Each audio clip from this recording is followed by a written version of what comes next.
Hello and welcome to our walkthrough of Snap by Fit3D. I want to show you the login process for how a new client will sign in. Reminder, this is going to be on an Android tablet, so to get the app, you'll have to go to the Android Play Store, download it, and then sign up for a subscription. So like normal, you're going to have a new client sign up for their name and email. If it's the first time, they'll have to put in some demographics, but it's super easy. It should take about 30 seconds.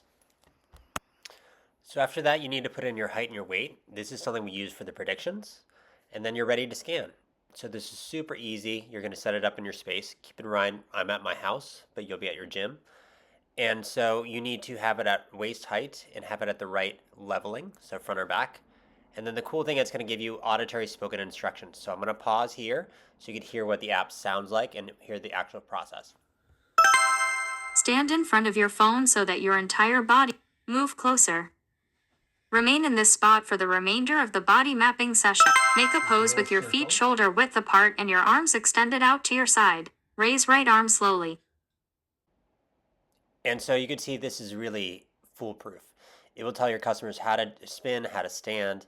You have 10 seconds to get around, so you kind of have to waddle like a penguin. You want to be as still as possible in terms of this frame. And then it'll count down over the course of 10 seconds.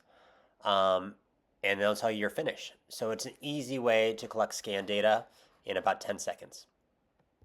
Finished. There's your scan. And at this point, you're done. You'll get some confetti, and it will tell you that the results will be emailed to you. And so switching over to my phone, this is what your clients are going to see. They pull up their phone, they're going to see their 3D avatar, all their measurements, right? And just like usual, we're going to end here, but you can log into fit3d.com to see your full results. Thanks.